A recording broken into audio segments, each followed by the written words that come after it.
tuned into SEC Sunday Night, part of the Chief Sports Network.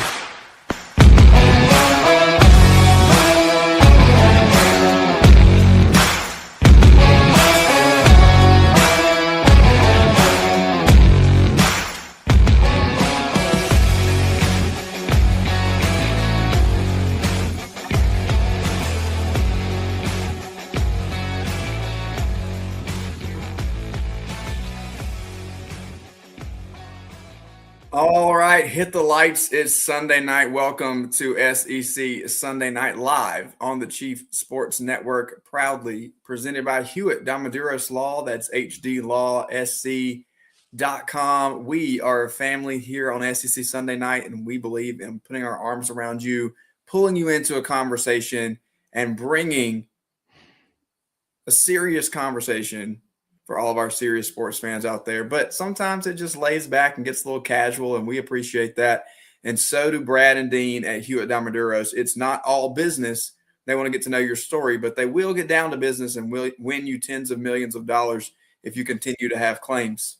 If we continue to have personal injury claims, you're going to go back to them time and time again. You can look at their track record. You can look at the millions of dollars that they've won for their clients, and you're going to want to call them not just because they win, but also because they care. Hewitt Damaduros Law, HDLawSC.com. All right.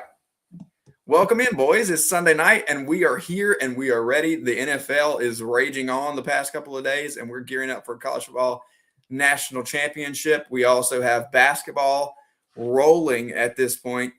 But before we get into anything, let's do what we do. Craig's already showing it off. What's in the cups tonight, gentlemen? Unsweetened McDonald's iced tea. Kick him out. Kick him out. Kick him out. Where's the Grab chat your box? pine needles. I've got some unsweetened iced tea. Where is the chat box? He's drinking unsweetened tea from McDonald's. Kick him out. What's wrong with unsweetened tea? Everything. Everything. Although I might double down here, Rob. I got Snapple peach iced tea. Snapple. Not in a glass anymore. No, I'm just kidding. I'm drinking my Powerade, my orange Powerade here. That's what I brought for the boys. I just happen to have this one laying around from the other day. So I thought I was going to double down on the iced tea. I do enjoy a Snapple iced tea, but not tonight. All right. So hang on. What's your go-to Arnold Palmer? Is it Snapple or is it the actual? No, it's the actual Arnold Palmer. Get out. Get out. I'm just asking. Listen, why can't I ask a question? It's still 99 cents, unlike everything else, which is ridiculous. Yes, crazy questions. That's why you can't ask any questions. Yeah, the Arizona iced tea is the best one. You mix it with a little vodka and just put a splash of Red Bull in there. All right. You heard it. You heard it here. Anybody out there? What are you drinking, by the way, Mr. Don't Drink Unsweetened Iced Tea? I'm drinking zero sugar Dr. Pepper because it's a pepper thing. Wow. And I'm also because you drink zero sugar, that's okay. But if I drink zero sugar, it's like, oh, what a Yankee! But you just don't do that in tea. You just don't do that with tea. I'm also drinking a Powerade Flash IV. I mean a Body Armor. Sorry, Body Armor. I put down the Powerade. Body Armor's good. Also zero sugar. Also zero sugar. It's not good. It is good. You can taste the salt. That literally looks like amoxicillin that we give to our the Gatorade, the white Gatorade, that white cherry or whatever they call it, is delicious. Oh, it is orange, it is red, and that's it. That's it, Mr. Powerade. Today, it's always lemon lime, and that's what I'm drinking. Okay. Oh, lemon lime's pretty good. Okay. Let's start off with our headlines of the week, and those are always brought to us by MBG, who puts the boards together for us.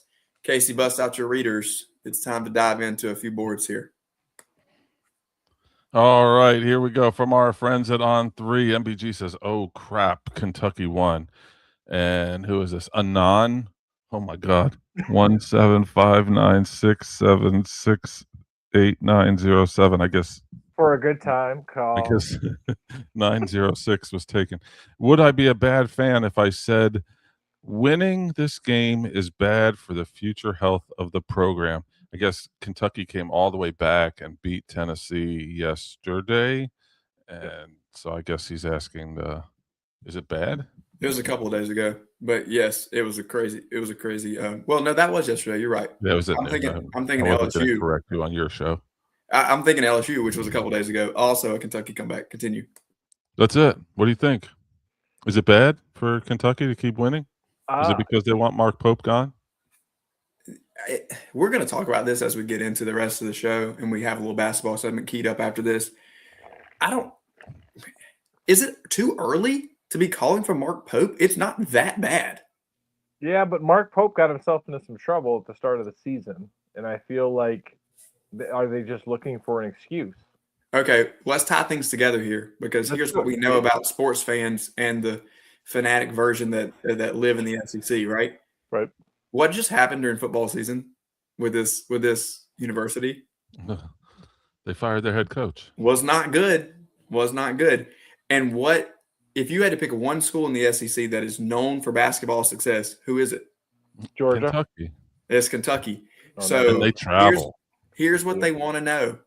If we suck at everything else, this is where our bread is buttered. And we want to be able to come here and rely on this team to pick up our morale. And when you come off a season when you fire your head coach in football and it's not perfect on the hardwood, that's a tough sell in Lexington. But does Will Stein give him some cover? Because I feel like Will Stein has come in with a lot of energy. Not at Kentucky. No, not at Kentucky. I don't Maybe think if he closes the deal on Sam Levitt, but probably not. Well, I think you got Cal having success at Arkansas. Yep. Was it Mike White that went from Georgia to Florida, won a national championship in only just a couple of years? I think, unfortunately, Mark Pope is up against that in his conference. Yep. So, and it's Kentucky. So we're piling on, and it's Kentucky. Patino, what's his name? Patino. Yeah, Rick Pitino. He's having success at St. John's in a year. And so it's former Kentucky guys having success when they go somewhere else. They bring home one of their star players from yesteryear, and he's losing more than he's winning.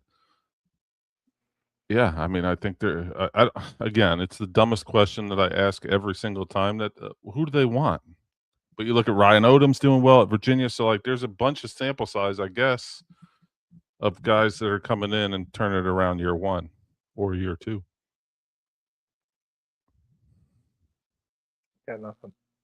Rob's on mute, so it's I'm muted. Sorry, it's because I'm typing. Yeah, I don't know. You make a great point, Casey, and this is a point that I make about people all the time. Write it down. First time ever, Craig. Like I make this point about programs all the time, and Craig hates to hear it. But here's the deal. Some people don't like this point. I've heard people say I stay away from that point. I don't want to make that point. I, for one, am going to always hammer well, who else can we get point? And in this case, I don't hammer you for that. No, you don't. You don't hammer me for that. Not that point specifically. Okay. But I do know people. I do know people. Yes, it is. I do know people who don't like it when I make that point. But I can't get past it. I just personally I can't get around it. If it's not working for you in this situation, give me the solution. Who do you want your program to hire? But Casey, you make a good, pretty good point. There's other coaches out there that are going to get a comp. And in football, our friend Mike Morgan has said many times that Kirk Cignetti is getting people fired left and right. Clark Lee is getting people fired left and right because we're seeing what can be done, how lesser programs can be elevated through proper use of the transfer portal to support Craig's point to go against my patience. Yep. And so that ties right back into what you're saying here, Casey. You're going to easily look at other programs, and Cal is one of them in Arkansas. You're going to look at other programs if you're a Kentucky fan and say, we're supposed to be better than them. Why is this not happening? But isn't the answer, especially in college basketball, who is the Cinderella? Who's going to make the deep run?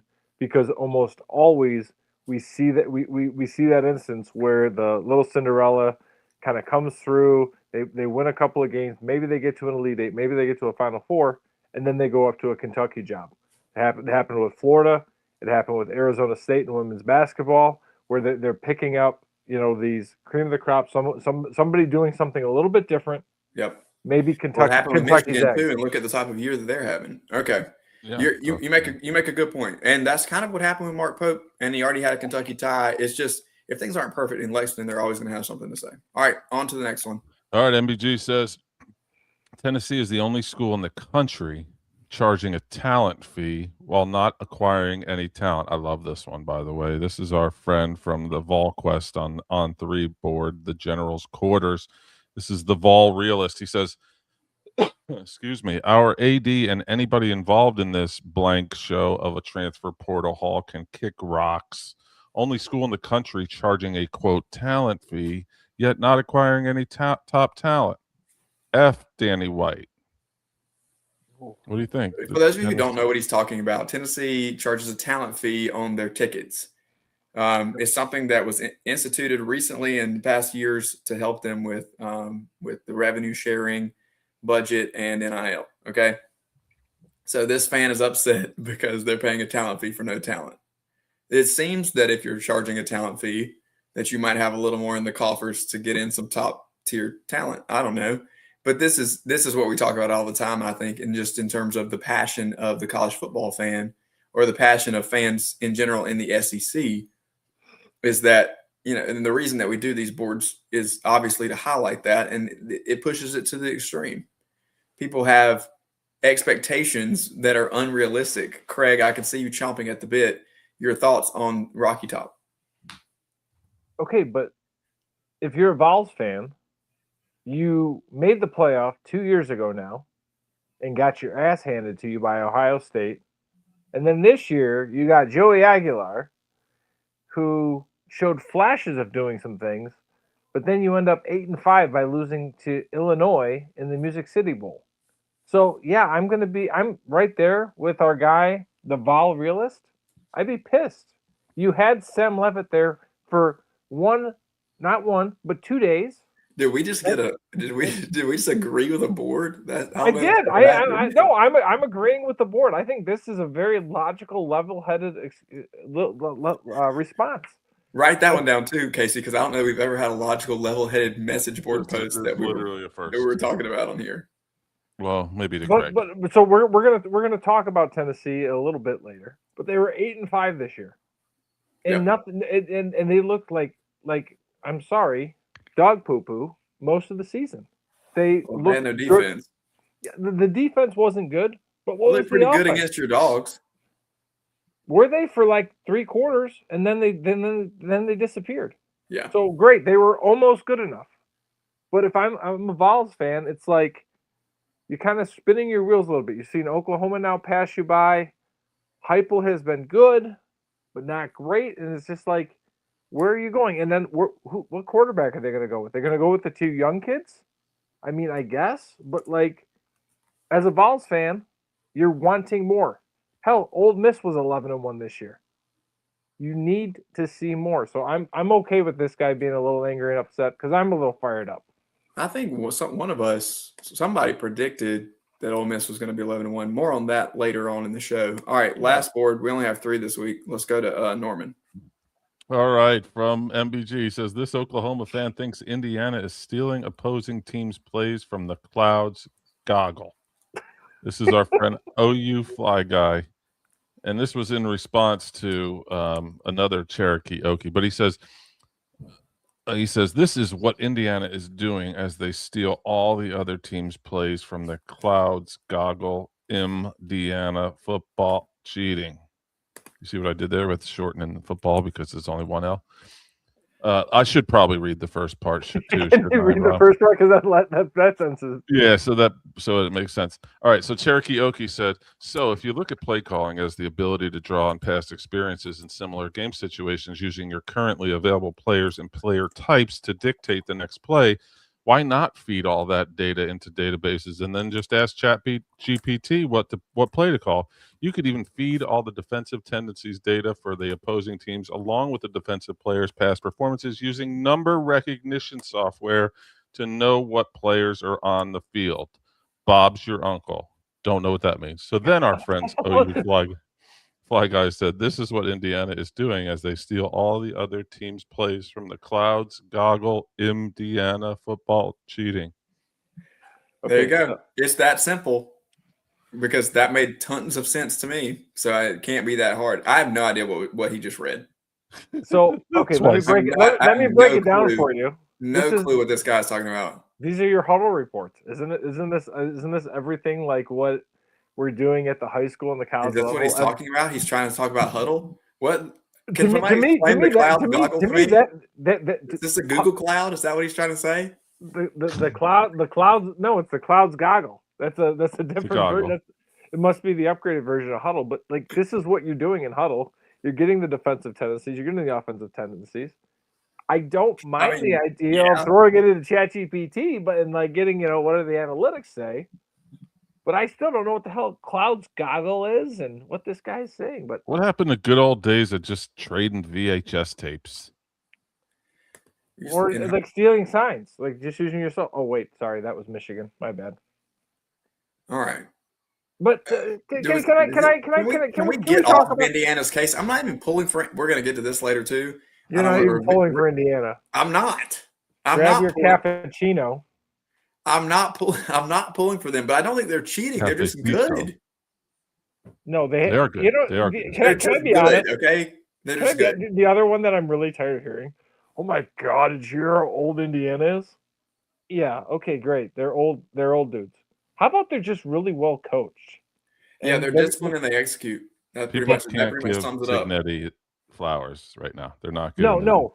It's just garbage. And by the way, I woke up to a video of Kurt Signetti stumbling down the steps from their jet, and it was very it threw me back a couple of years to post of Joe Biden not being able to walk down the sidewalk or something like that, and that's exactly what. Let's stick to sports here, buddy. No. That's what the poster. That's what the poster of the video was trying to imply by posting Signetti stumbling on the steps of the plane, and I'm like, this is how far we've come that we can't. People are coping this hard that they can't put up with the fact that Indiana's just good.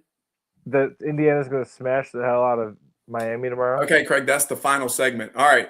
That's all we have for It Just Means More Genius. Our friend Connor Goodson is here to talk some hoops. Casey, are you? What's your schedule tonight, my friend? I'm good for a little while, but I might just disappear on y'all at one point. Whenever you're in and you're out, you're like a phantom. Whatever happens. But let's welcome Connor from Hog Sports in here. Connor, what's going on, my friend? How are you? We are coming off our opening message board segment, which often requires us to at this point narrow our focus and get a little serious. So we're glad you're here. Yeah, appreciate y'all having me on. Always fun to catch y'all's conversations before I hop in here. It's interesting stuff, man. We can get a little weird if you like as well too, Connor. Just let us know, and we are ready to go. Yeah, I'm up for anything, man. You know I'm an easy guest, man. Well, we're taking a hard turn into basketball season, and for the average SEC fan, I would say that that first month and a half, really the non-conference for sure, really gets lost in the end of football season.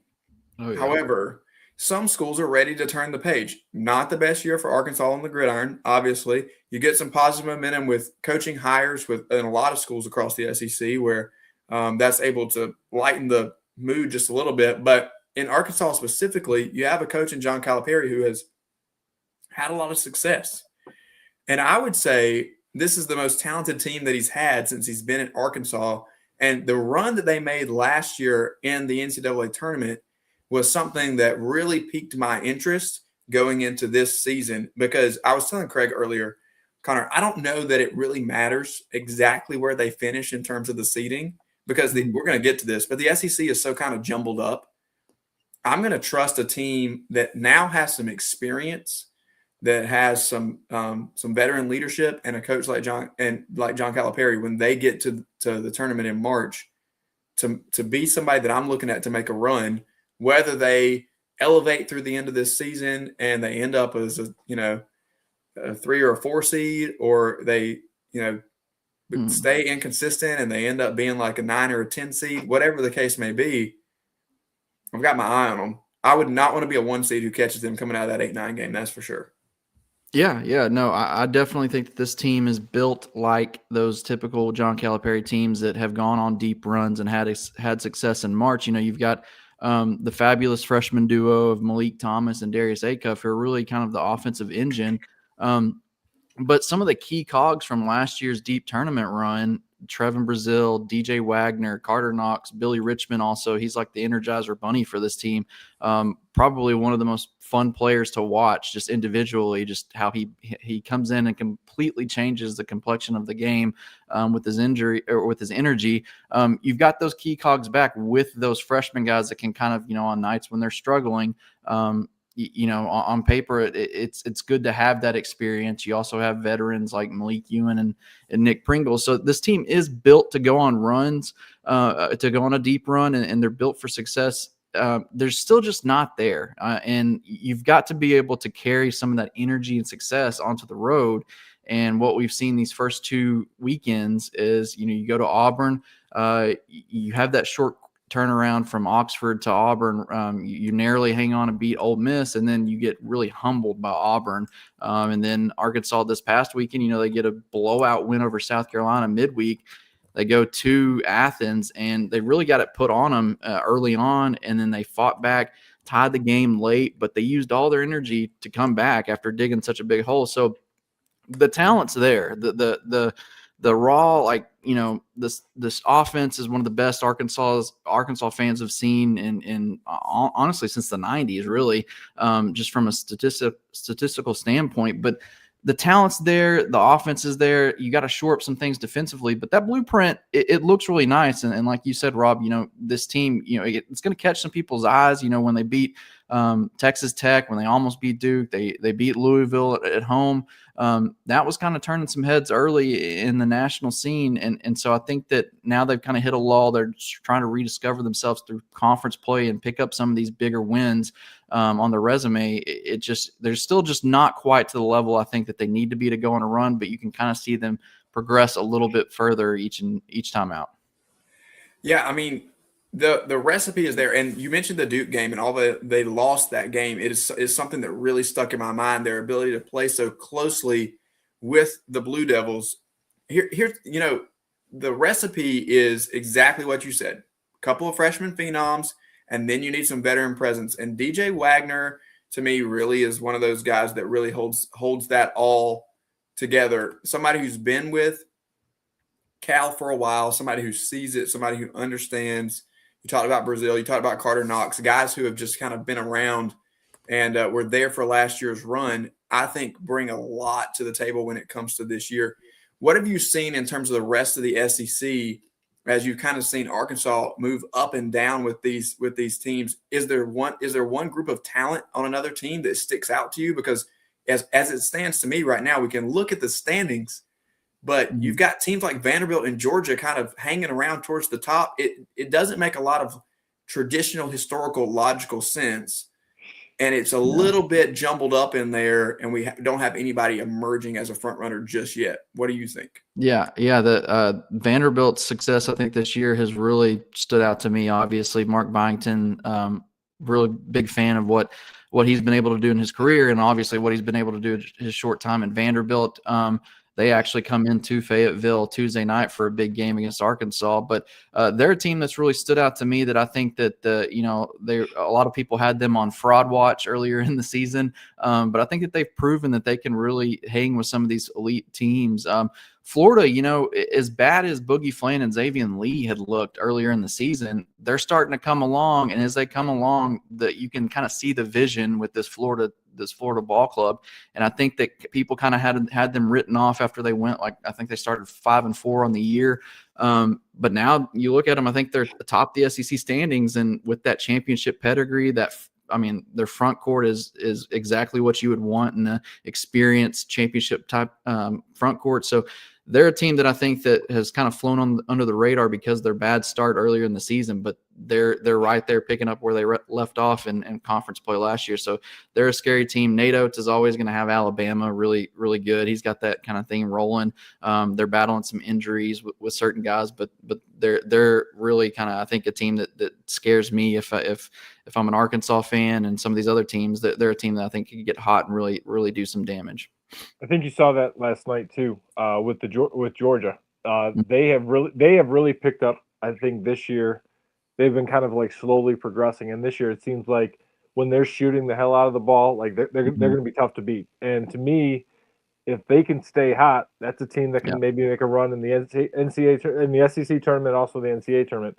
Anything you saw out of the Dogs this weekend that you thought was like, that you've seen growth out of the team, like from the past couple of years? Their big man Santos Cyril, he he finished with like 6 points, 5 rebounds, or something like that. Career high 7 blocks though. In Arkansas, I think was like 13 of 28 on layups because of his paint presence. And that dude, he was originally committed to Cal at Kentucky before he was hired, obviously, at Arkansas during that offseason. I think he was one of his first commits in that class. Obviously opts to go to Georgia over Arkansas once Cal, moves over. But he was a guy that I've been really watching. He was a lot raw. I think he came into Athens a little bit, on the heavier side in terms of, conditioning and stuff like that. But as Georgia has kind of, Mike White's really changed their kind of game plan to go into this crazy up-tempo playing with this insane pace. He's kind of really fit that really well to be able to, kind of give them an interior presence in the half court, but he's really, really strong, running in the open floor. He's really impressed me, and just his physicality and intimidation that he gives other teams to when they have to second guess themselves when they bring it inside. That really kind of unlocks a different dynamic. Obviously, Jeremiah Wilkinson, usually when you get these high usage, high volume guards from, transferring in from different places, it's hard for them to keep that same production level. But Jeremiah Wilkinson's a guy that I've been really pleasantly surprised with how he's jumped in and really been able to elevate his game to another level with Georgia, which is kind of rare to see these days with high level transfers. So Mike White's got a good thing going. Georgia's a really, really good team, and it would not shock me if we look up that second weekend and the Dogs are there. One more question outside of Fayetteville, and then we'll bring it back in. Mm-hmm. You mentioned Auburn earlier. You got obviously another matchup with them coming up. The transition from Bruce Pearl to Stephen Pearl, not as smooth as the Auburn fans would have liked. They've become a powerhouse in the past. But another thing that I would point out here is that you had some talent transition with this team from last year to this year too. And as good as Auburn was under Bruce Pearl year in and year out, this is still, I don't think, to the level of a program that reloads like a program like a Duke or somebody that they faced off with or were matched up in the tournament. So the expectations, our friend Mike Morgan always says something along these lines, who called the Arkansas South Carolina game on ESPN the other night. He says that the high watermark for any program is where fans set their expectations every year. So whatever the best thing that you've ever done is, that's where every fan expects you to be. That high watermark is pretty high in Auburn, Alabama, in the jungle right now. But they've just been a little inconsistent getting it going. When you look at a team like an Auburn, you mentioned Florida as well. You know Boogie Flan well, right? You've seen him play. Yeah. They're trying to get it together. They're coming off of a national championship. You have a lot of these middle tier teams. Arkansas fits right in the middle there, where you've had some big moments this year, and then you've had some kind of head scratching moments. If you're looking at it right now, who sticks out to you that's going to elevate out of that middle tier in the SEC? Is there a team or two that says, "Hey, we're going to start taking over this thing"? Because we're in the thick of the conference schedule at this point, and we're about to start rolling and start defining some seasons.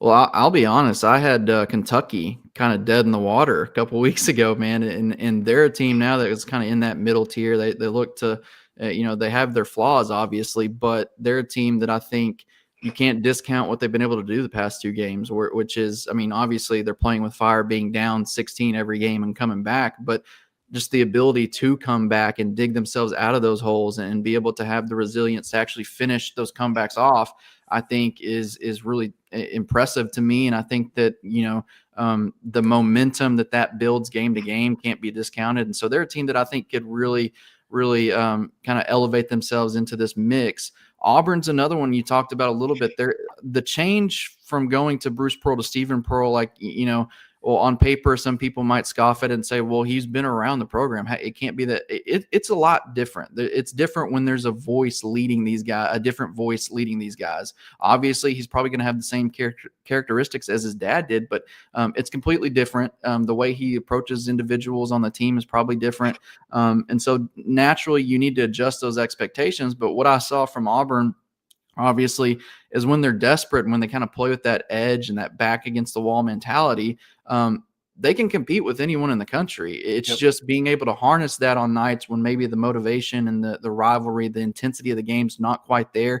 And just, over the course of 40 minutes, being able to consistently have your guys like Keyshawn Hall, like Tahad Pettiford, kind of put it together. And I think that with Auburn, man, you can't discount, like, in addition to the change from Bruce Pearl, they lost a lot of production from that team and a lot of veteran guys who had kind of been through the mud, been through the trenches on all these, wars in conference. But you can't discount them losing all of that and then having to kind of refill their arsenal. I think it was something like 80% of their production or some crazy stat from last year. They're kind of going through it a little bit, finding their way, but they're a team that has shown that they can compete with anyone and beat anyone. So I think that as we kind of go along, if they're able to figure it out, they can be really dangerous as we get into the thick of it.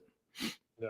Well, and I think that's what Steven's figuring out is like, hey, I'm not daddy. And like, it's a little bit tough. And like, let's be honest, Bruce has done it a lot of different places. He's been really successful. And it's always easy to be like the assistant when you're in the background. But Right.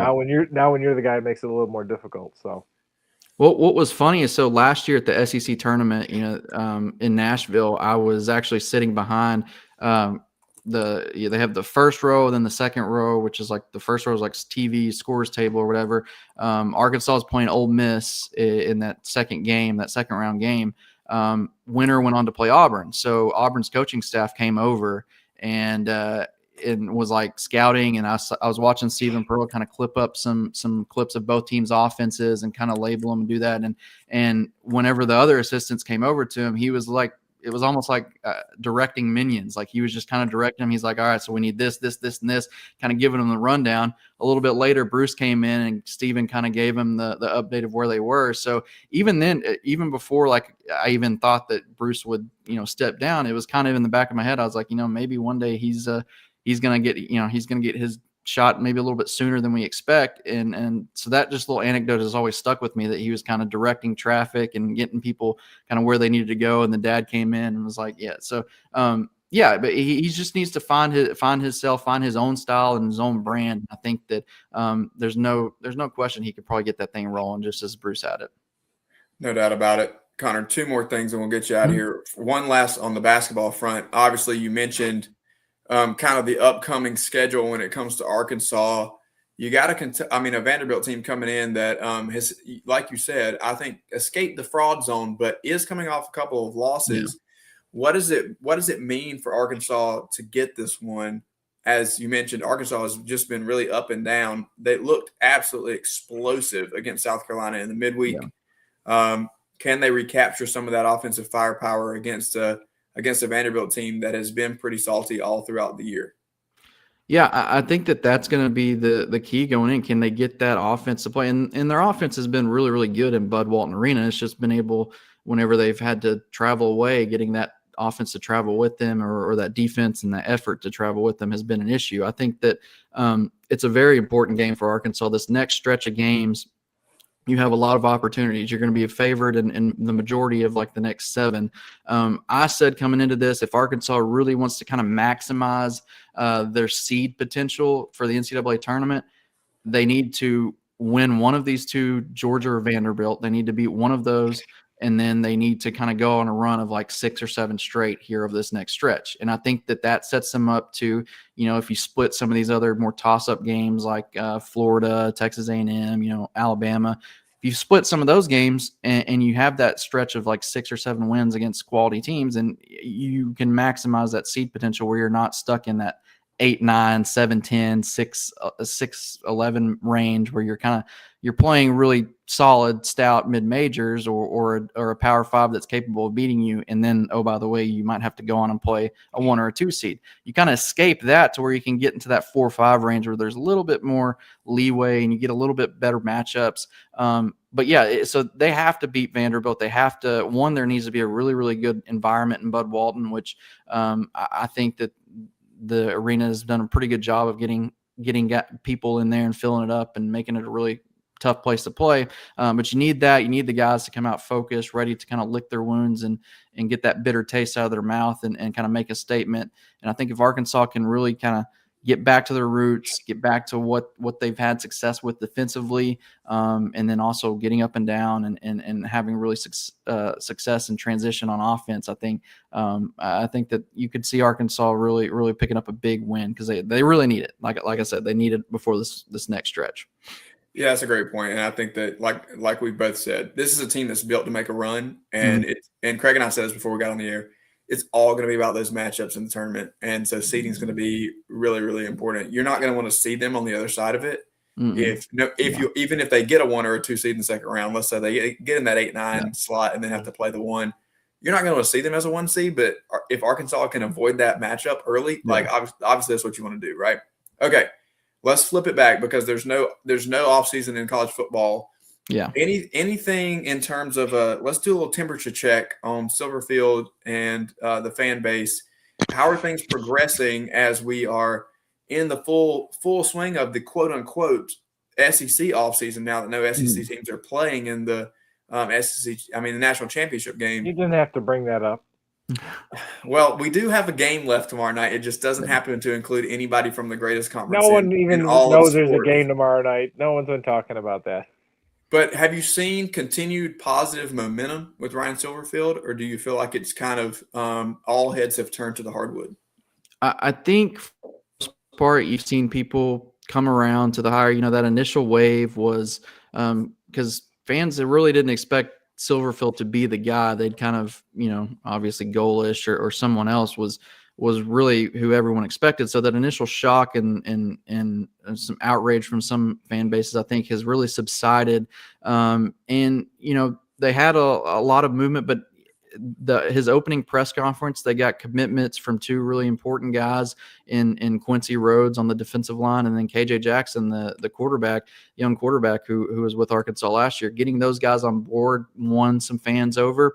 They were able to flip some high school guys early on who were in-state guys, and that brought some really positive momentum into the program. And then I think in the transfer portal, it's been they really had a run the first week in the transfer portal where they got some really big names. They really overhauled the secondary. I loved what they did in the cornerback room. I like what they've done with the linebackers. They've shored up the offensive line. Bryant Williams from Louisiana Lafayette, I think, is a really big time get. Probably one of the biggest additions of the offseason, but they still had some holes in safety and up front on the defensive line. You don't quite like where their depth is right now. They added like 3 or 4 safeties on Friday.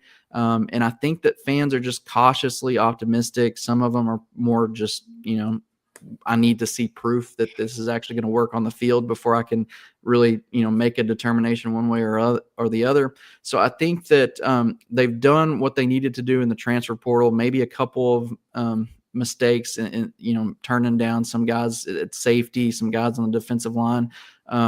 But at the end of the day, with how Arkansas has struggled the last couple of years, none of this means anything for a large segment of fans until we get to Saturdays in the fall. Like they don't want to, hype this team up again and go through the whole offseason process where, they're drinking the Kool-Aid and stuff only for it to be another 2-win season. Like there's a large number of people that I talk to that are just like, this has to be, I'm not gonna overhype. I'm not gonna undersell. I need to see results. And so you can sell all these new recruits, this new offense, this new defense, all this other stuff. But if it doesn't result in W's, then a large segment of the fan base is going to be out immediately. So they really need to take this momentum from the portal and build on it and make that result in wins, big wins in in the fall of 2026. That's beautifully said. And I think that is going to be the cry of so many programs.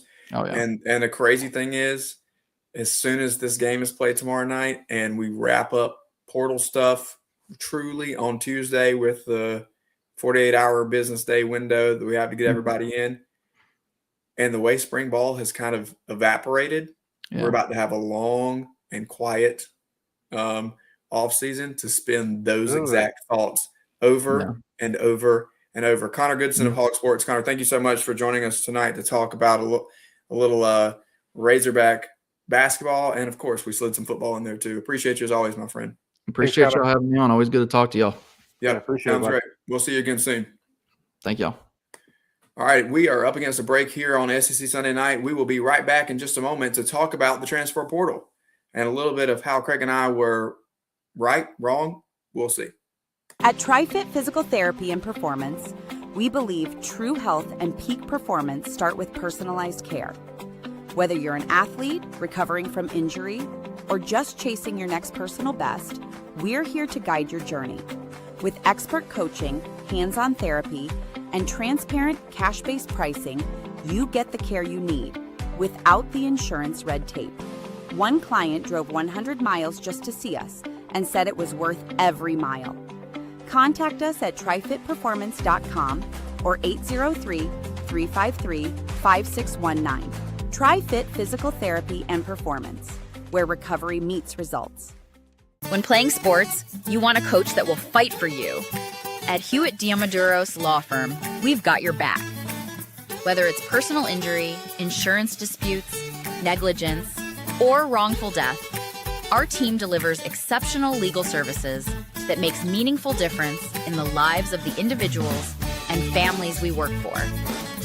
Visit hdlawsc.com. hdlawsc.com. Hewitt Diamaduros, we're on your team.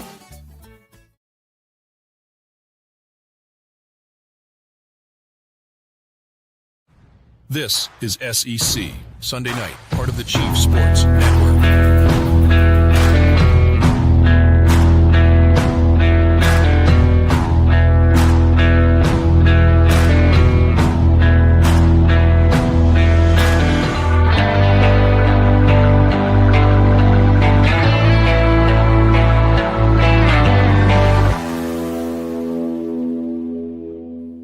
Welcome back to SEC Sunday Night Live on the Chief of Sports Network, presented as always by Hewitt Diamaduros Law, hdlawsc.com. I want to say thank you again to Connor Goodson of Hog Sports for joining us to talk about a little bit of basketball, a little bit of football. Craig, as we turn the page back to football, I also want to say thank you to thousands and thousands of you that are tuning in right now to watch us in the middle of an NFL playoff game. It's probably, admittedly, one of the most difficult weeks of the year for us in terms of competition and what we're up against. We understand that, a lot of times that the NFL is king, but this is just continues to show the tenacity and the intense fandom of the SEC fan. It goes beyond even the things that are dominating the airwaves of the United States. I will say it's 10-10 with 4 minutes left in the third quarter. Chicago and Los Angeles are tied. Shout out to our boy JC Sherbert, who I'm sure is at the tavern and enjoying a cold one as he is watching his Bears play right now on the very cold night in Chicago. Craig, question: have you ever been to Chicago? I have not been to Chicago. No. Oh my goodness, you got to go to Chicago. That is like my second. That's like my second home. I probably have been there. I'm surprised JC and I have not run into each other. I've probably been there 25, 30 times in my life. So have you never had a Chicago dog? I have not. So you get this hot dog, you run it through the garden. It's got the pickle. It's got the lime green celery. You've got the mustard, the tomato. Oh, my God. The celery salt. Oh, my goodness. You have a couple of old styles with those. And, my friend, there is nothing wrong with having, just a handful of, or maybe 2 or 3 Chicago dogs, especially if you're at Wrigley Field. My friend, I think we need to make a trip this summer. Maybe a little Chief Sport get-together up in the Windy City. JC, Get it done, buddy. Yeah, that's it. We'll get it. We'll get it done in the Windy City. All right, Craig. Speaking of which, there's a great lacrosse doubleheader going on up in Evanston, so maybe, Well, can't that's wait for what lacrosse season to get that's the started. bait. That's the bait that we'll use to get you there. Now the rest of us will need something else. So you tell me as we get into this transfer portal discussion, give me your overview of this year's transfer portal. We've talked a lot about 1 versus 2 portals, the acquisition portal versus the cut portal. Now it's all in one. As somebody who's covering it, what's been your overall takeaway this year versus last year with us kind of shrinking to one as we begin to look at the winners and losers in the SEC? The NIL dollars and these contracts are now starting to wave their head a little bit. We saw Desmond Jennings from Washington go in the portal, fire his agent, and then be like, "Oh wait, I don't want to tell Washington I own $4 million, so I came back." Now we have the issue with Mensa at Duke, allegedly going in the portal, and we also have Prince from Ole Miss going in the portal, and like this to me is the more interesting part. It's not so much the movement.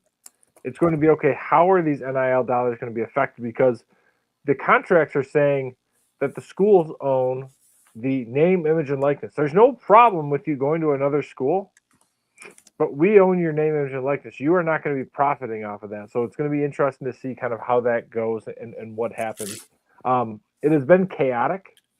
I don't know. I still think, you talk about it's going to be nice and quiet now.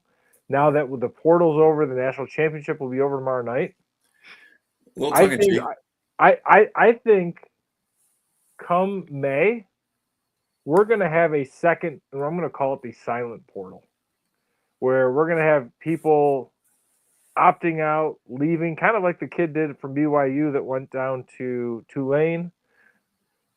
The academic transfer.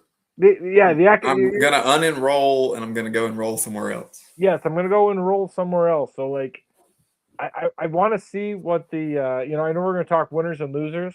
I think the biggest winner of the transfer portal I'm going to talk about is billable hours. Billable hours, no doubt. As my buddy Dan Wetzel and Pat Forty say, are always undefeated.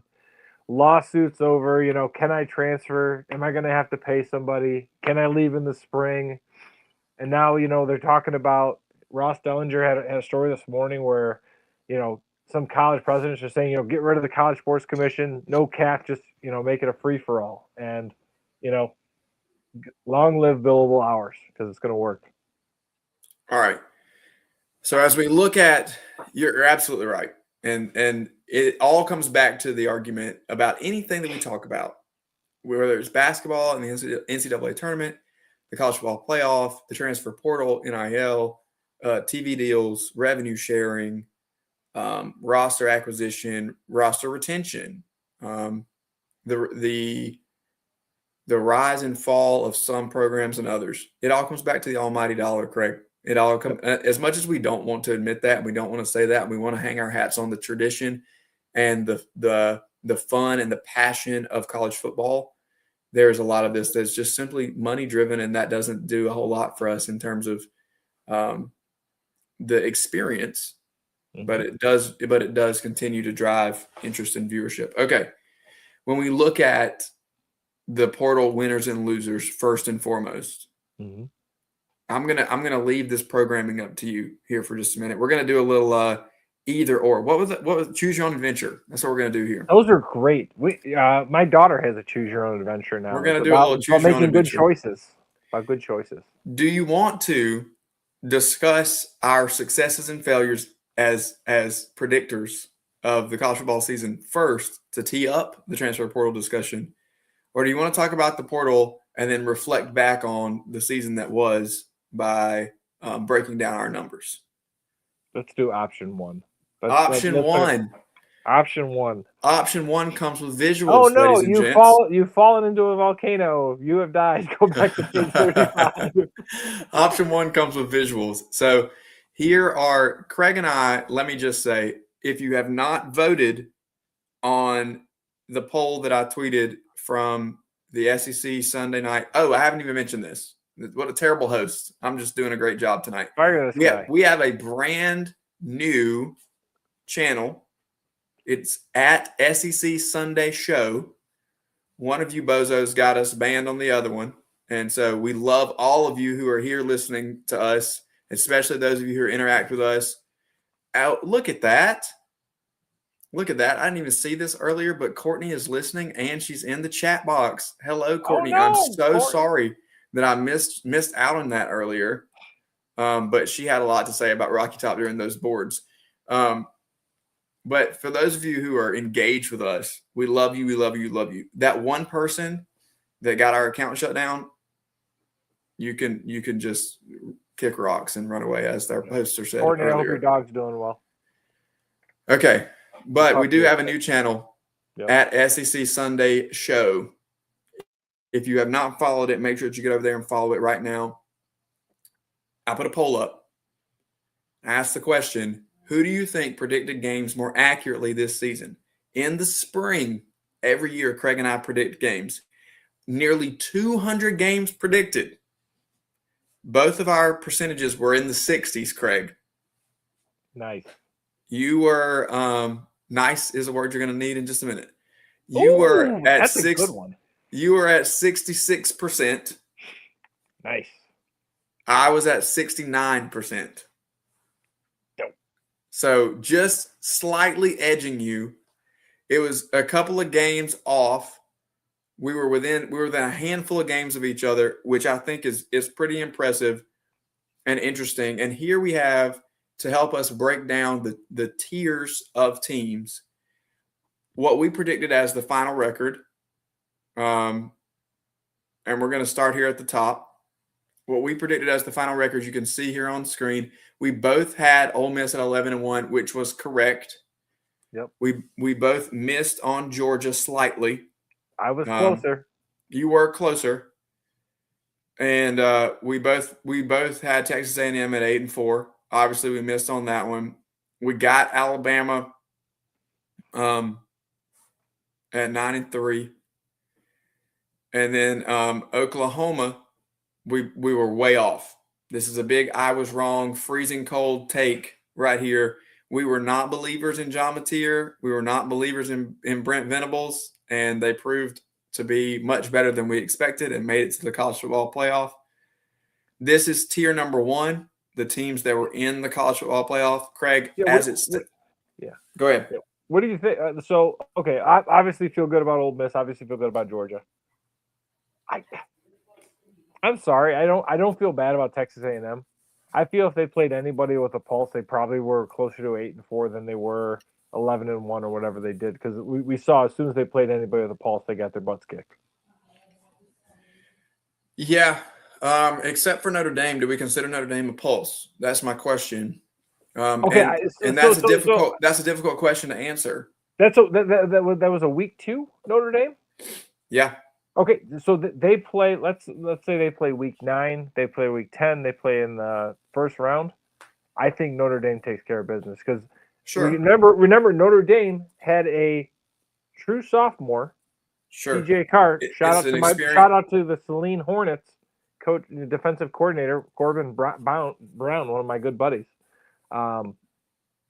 They were playing at a high level. So yes.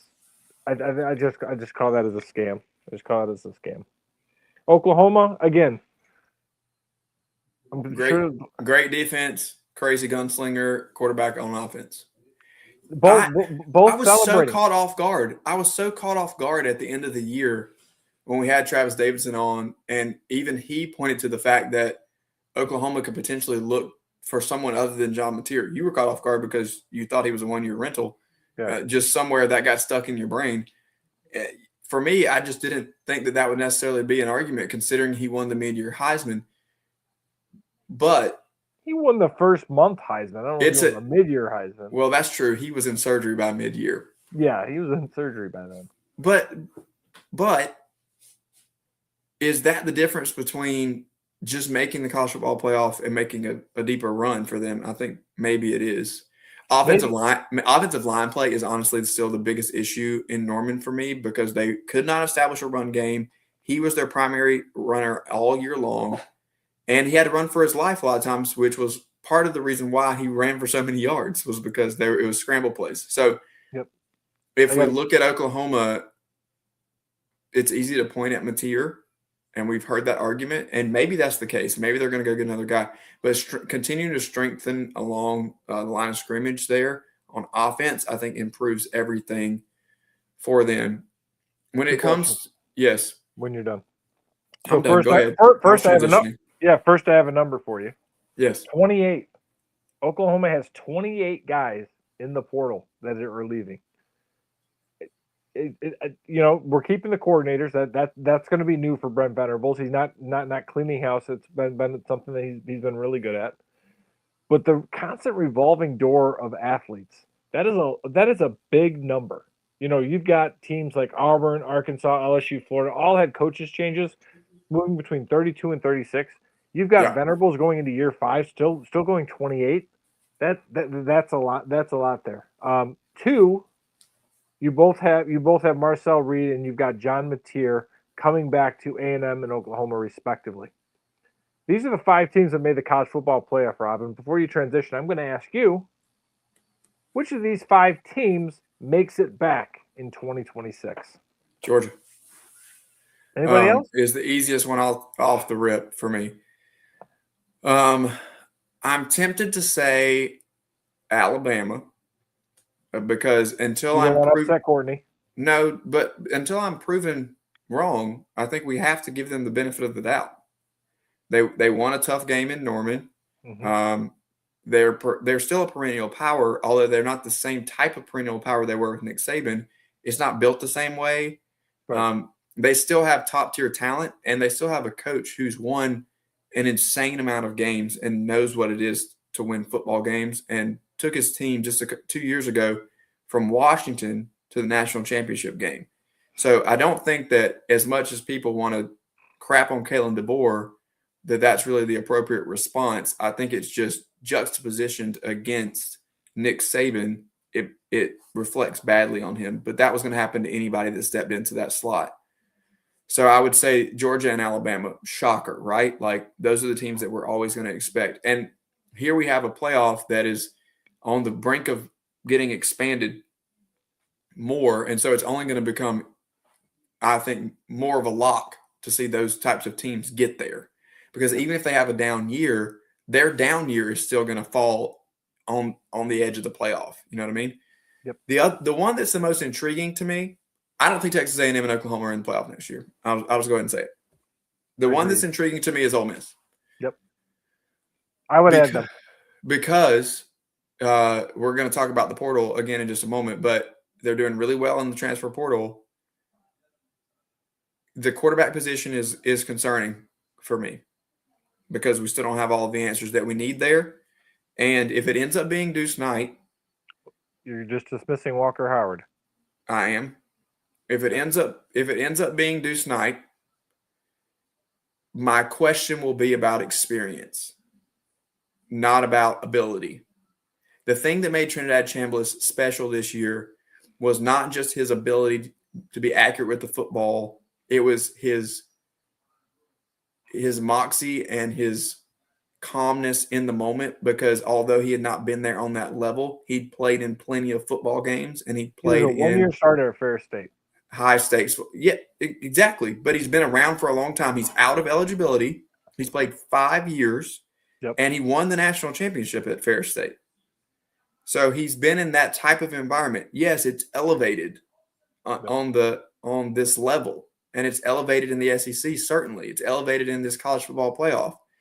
But he's had this type of it makes a natural sense to progress that way, to go from high school to go to a school on the level of Fair State, to go to an Ole Miss on the top level. He's actually feels like he's climbing a ladder. He's walking upstairs, and you're slowly turning up the heat and the pressure, so you don't feel it as much. He looks a lot cooler in the moment. If you put someone like Deuce Knight, who goes from an Auburn team that missed a bowl game and fired their coach, and he got his shot to go out there and perform against Mercer one time, and throw him into being a full-time starter at an Ole Miss team that is coming off a playoff run and has big expectations and is going all in the portal, there's going to be a lot of questions in my mind on can he handle that type of pressure. That'd be my only point about Ole Miss. But I would like to say that I think they're going to be there again. Shout out to our graphics intern, by the way. It's a nice looking graphic. Yeah, beautiful graphic. Okay. Tier 2. The bowl tier, the just missed it tier. I got it for you here. Ooh, this was rough. This is where you beat me, I think. Yeah, so you had Texas at 12-0. Yep. I had them at 10-2, a little closer. We both were way wrong on Vanderbilt. We thought they would take a step back. In fact, they had a program record-setting year in all facets. We were a little low on Missouri. Both had them at 6-6. They ended up 8-4, lost their bowl game 8-5. Tennessee, we were kind of all over it. They just performed right over us. We really gave Syracuse a little too much credit, and we both picked Tennessee to lose that opener in Atlanta, and they had too much firepower for Fran Brown and the Orange. So that was really a major difference. Here's one where we both also blew it, especially me. You had LSU 9-3. I had them 11-1 in the SEC championship game. Obviously, we know what happened. Nussmeier for Heisman? Obviously, we know what happened. Nussmeier played injured most of the year. Brian Kelly gets fired, and that becomes a 7-5 and eventually 7-6. I'm just really happy that LSU now is exercising the fiscal responsibility that Governor Landry advocated for when they made the move. Not spending any crazy money and anything like that. Of course, not at all. You can't see this one as well, but Mississippi State went 5-7, and we were a little low on that. Although I advocated for Mississippi State a little more than you did. You're not a big fan of Jeff Levy, but I knew that they had too much talent to just have a bottom feeder type of year, and thought they might punch up. They were extremely close to getting into bowl eligibility. Which like Hugh Freeze now. Oh, we're so close, brother. And obviously they did get into a bowl game, but that was because of how the bowl season ended up shaking out. Yeah. But into actual bowl eligibility at 6-6, which would have been an incredibly overachieving year and a great second year for Levy in terms of making a nice progression. I think a lot of talent with Mario Taylor coming back next year survives a scare in that bowl game. No tears or breaks for him. I would continue to watch out for them to punch up. That's a team to me that next year that looks like they're going to just scratch up a little more, 6-6, 7-5 maybe, and that's going to steal games from somebody else, Craig, and put somebody else in the cellar.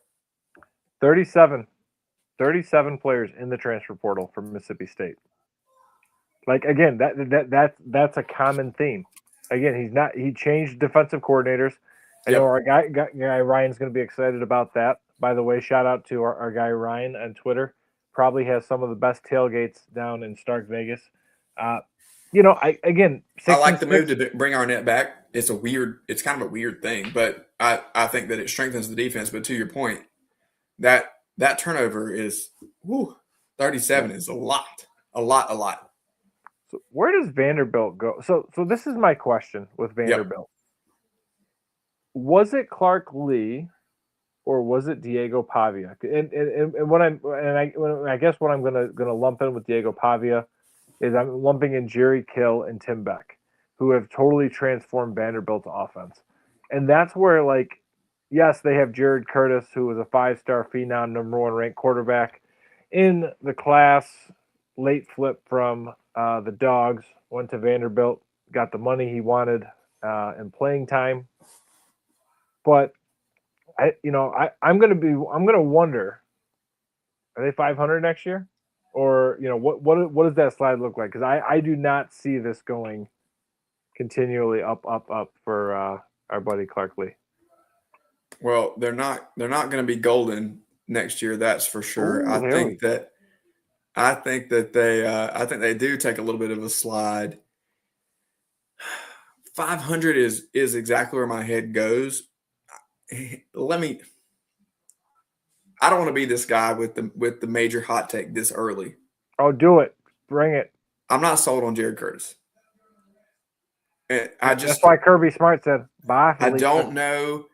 I don't know that the level of competition was there to put him at a bona fide number one spot this early. And I have some question marks based on some things that I've heard about his recruitment process, about his competitive mindset and his leadership ability.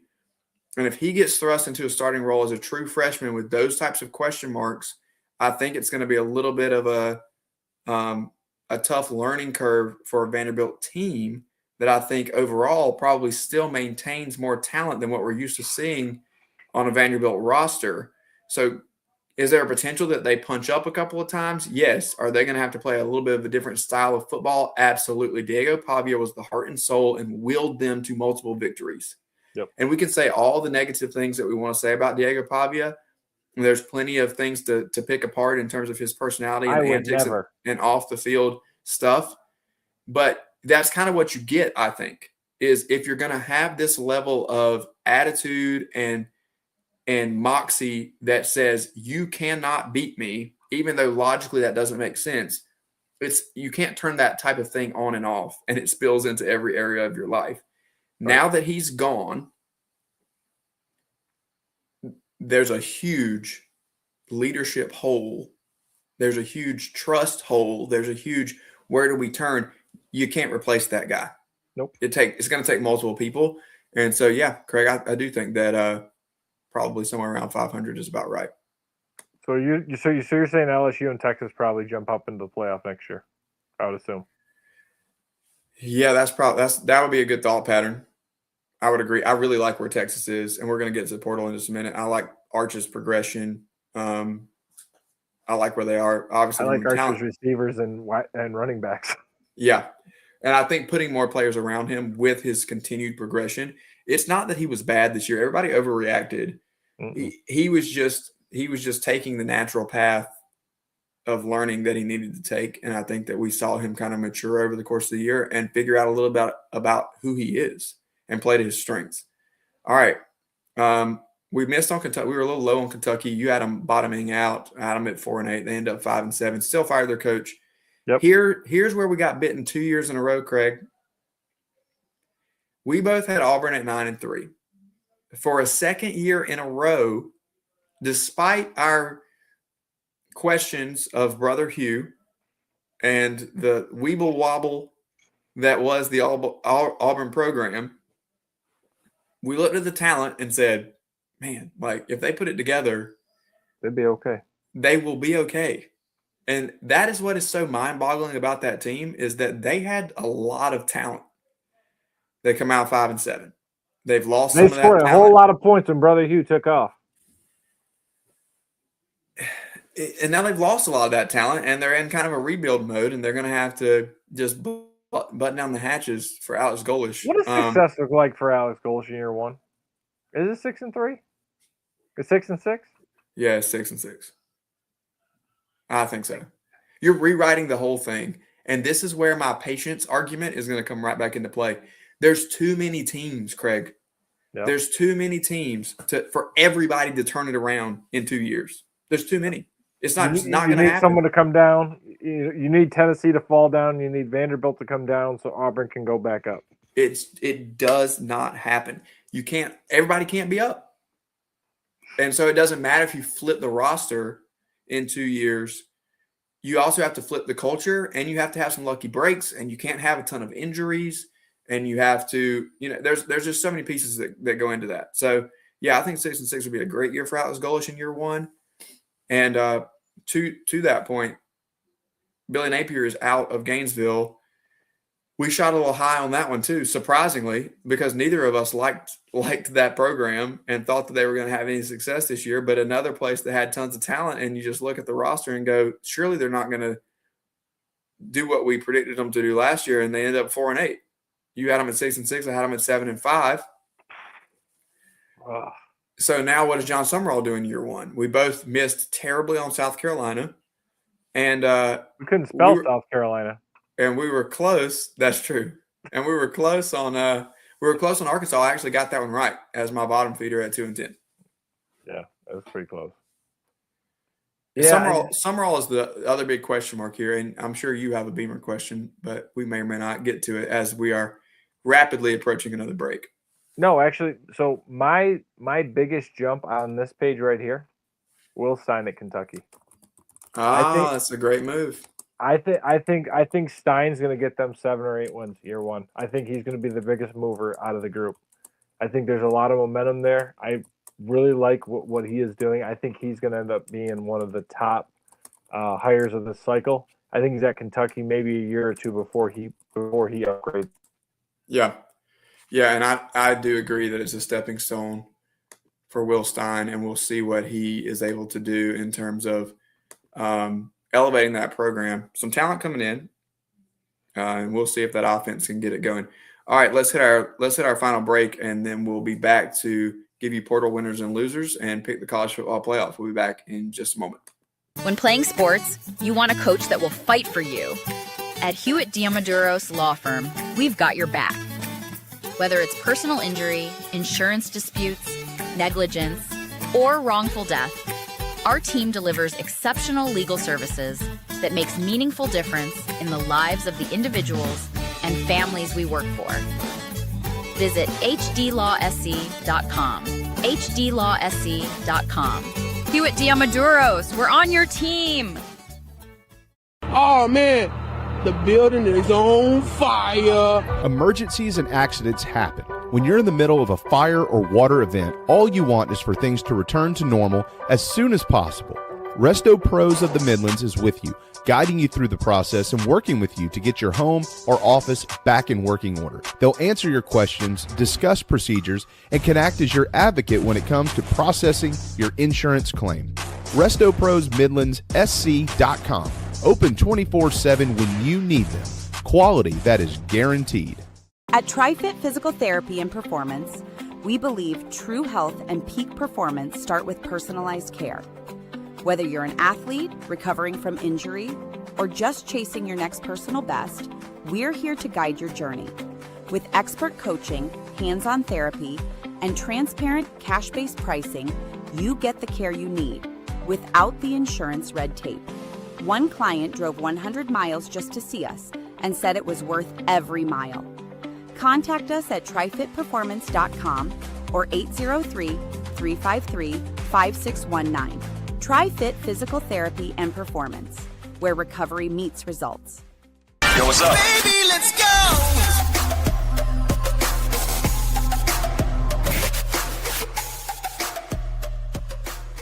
This is SEC, Sunday night on the Chief Sports Network.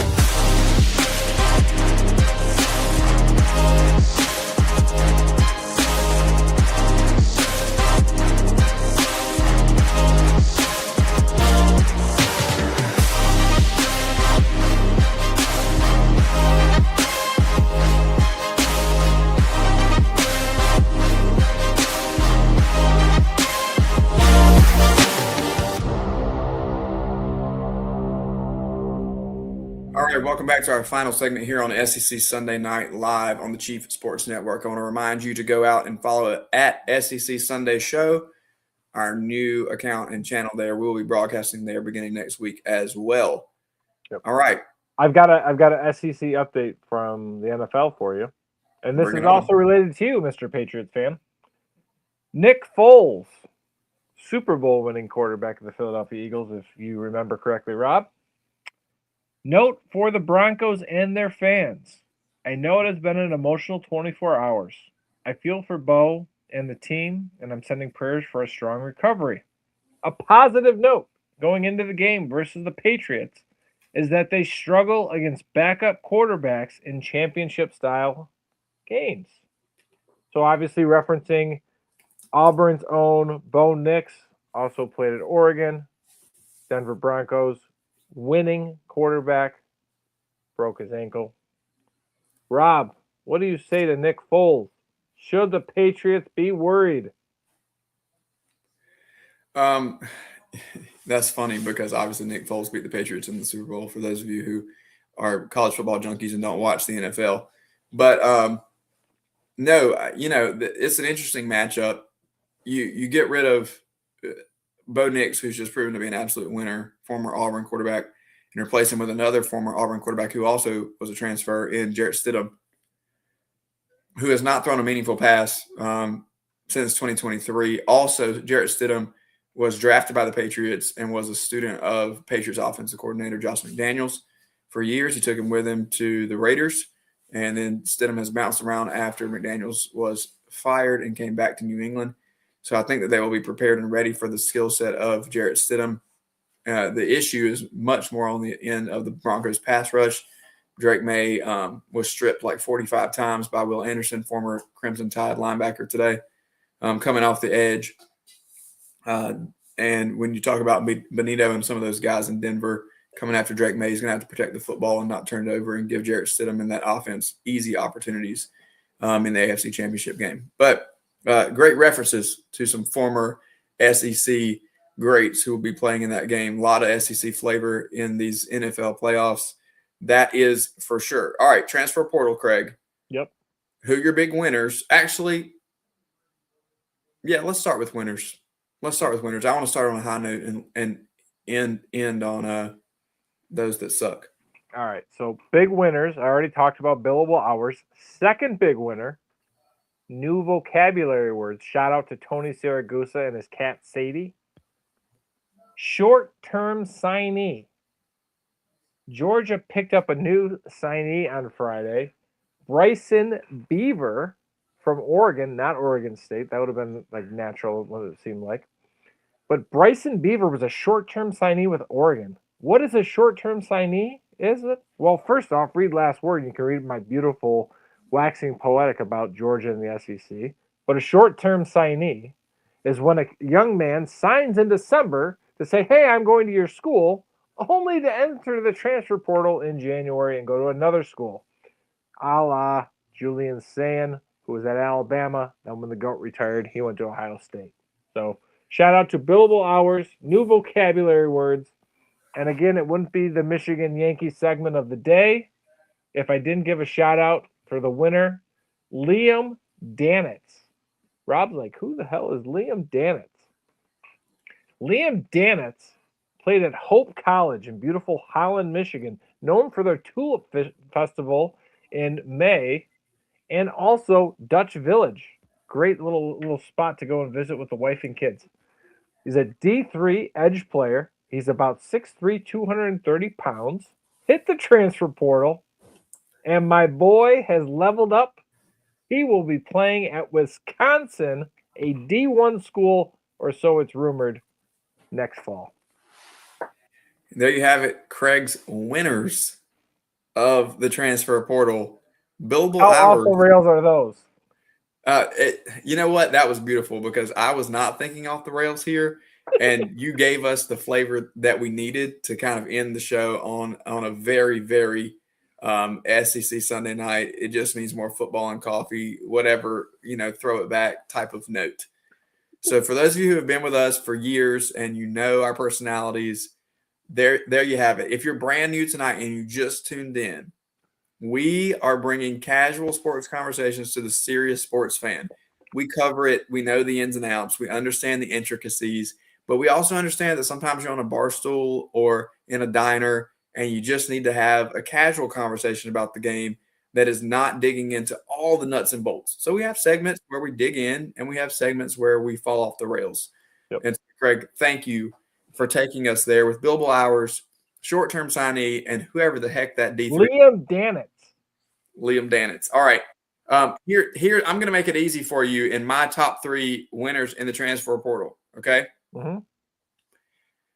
LSU, Ole Miss, and Texas are 1, 2, and 3. So it would be easy to say that those three teams are the biggest winners in the SEC. Obviously, I think that LSU has to be in this conversation because of the year that they had last year and now the intense expectations that will be placed on this program. For the third time in the show, I will reference Mike Morgan and the high watermark.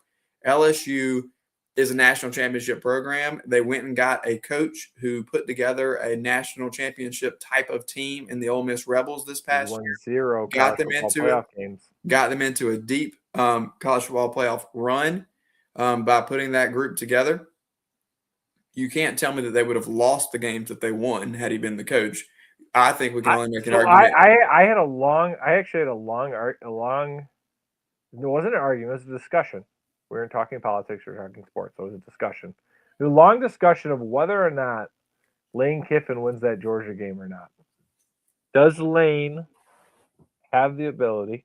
You know what? Actually, it was on this show. I think it was with Casey. It was with Casey and John Two Sports. That's where the discussion was. Never mind.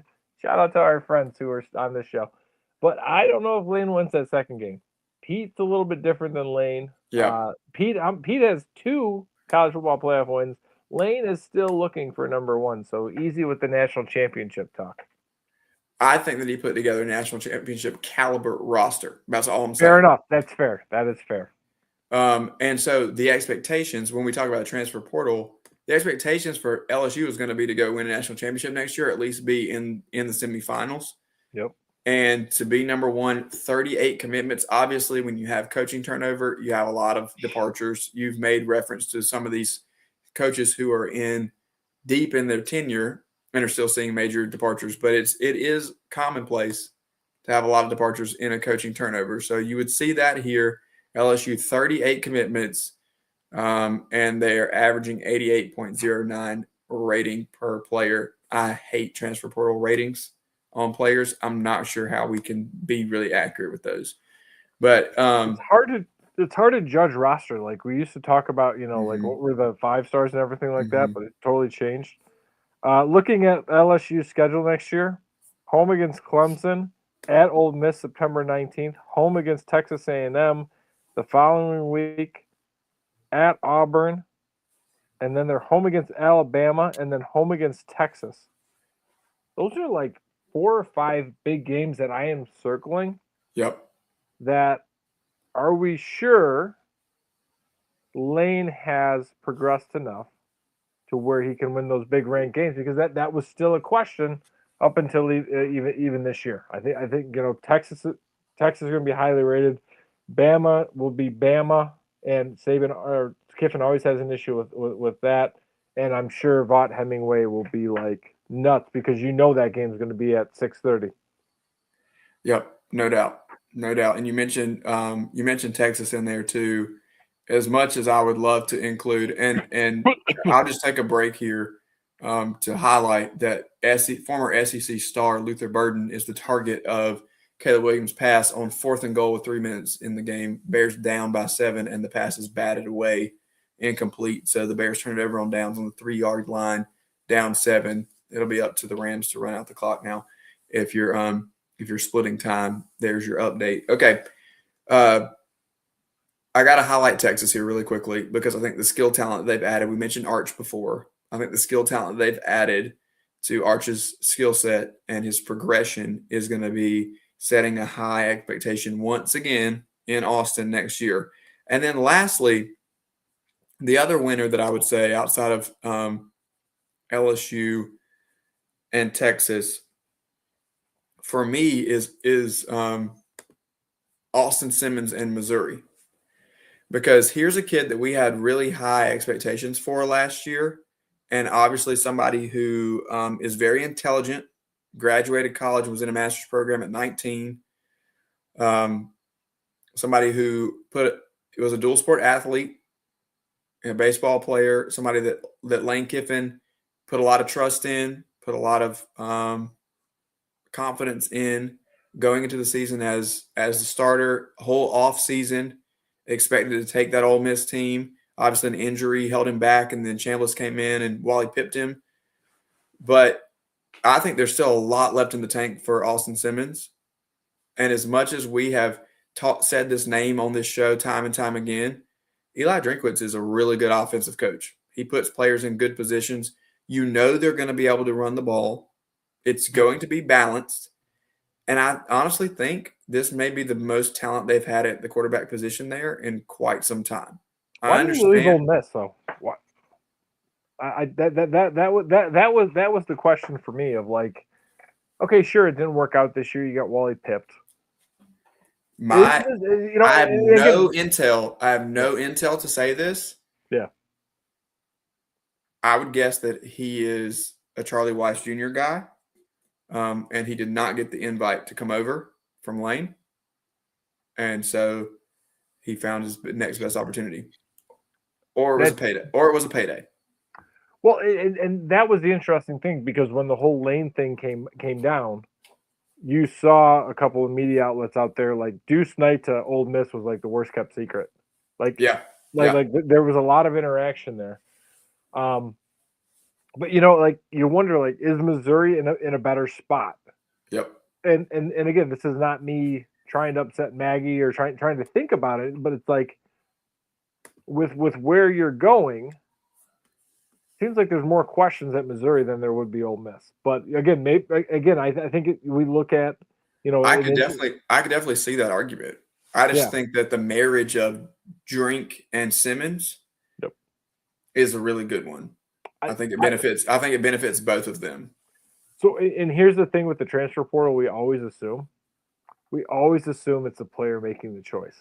Yeah. And we look at a guy like David Livingston from Texas, who was Archer's roommate, who hit the transfer portal. Some cryptic messages you read between the lines. Sounds like Sark saying, "Hey, we love you, but there may not be room for you." So he goes on his tour. And what I really love about David Livingston, he says, "Sark, I'm not going that far away." He goes right up to goes right up the street to Oklahoma, and he's going to be right there just to remind Texas. Yep. So I'm really looking forward to Red River next year. But I wonder if that's the same thing with Austin, where maybe he didn't have a chance saying, "Hey, you know what? We're going to make a clean break. You got your degree. You go ahead and move on." Yep. I'll be your editor really quick, just for those listening. That would be Parker Livingston. But we'll keep an eye on him in Norman next year as we move forward. Dr. Livingston, I presume. Little social study thing. All right, look, it's about time to get out of here. Give me your thoughts. National championship game is tomorrow night. Obviously, you are documented as one of the greatest Carson Beck fans of all time, and so we know that you are throwing the U and pulling for the Canes tomorrow night. In all seriousness, hearts out of it, just an analysis standpoint, who wins and why in 60 seconds. So I was listening to a great show earlier tonight. Young man, the host was talking with an Arkansas great, talked about how the Arkansas team was experienced, had a couple of great young talent, and that could propel them in the March tournament. So with that, I'm going to take the experienced Indiana Hoosiers, and I'm going to say that they're going to turn over young Carson Beck, and they're going to take their coffee and espresso with sugar, the cappuccino, and say, "No, thank you, sir." Indiana wins 31-10. Yeah, I'll be your editor one more time, because Carson Beck is not young. I know that just rolled off the tongue. Oh, no, I was talking about you were the Beck. host. No, you were the host. You were the host. But, if we look at it from an analysis standpoint, I'm also going to take Indiana, because I think that the experience is definitely there. But I think that overall, we see a more well-oiled machine with this Indiana football team from top to bottom. I think Miami has more talent. And they're going to have – the running back room is so good. I love the running back room. And they have a ton of skill talent, and the defensive front is insanely fast, and that's going to cause some problems at times. But just the sheer execution from top to bottom on both sides of the football for Indiana, I think is something that is difficult to overcome. I don't think it's a 21-point game like you said, but I could see this being 10 or 13-point difference, something like a 30-17. I don't even know if there's going to be that many points scored though. Maybe like a 27-14 feels a little better to me. 27-14 Indiana, something like that. Can we please put to rest though that Carson Beck has this great redemption story? Like it's so tired. Not if they win the game.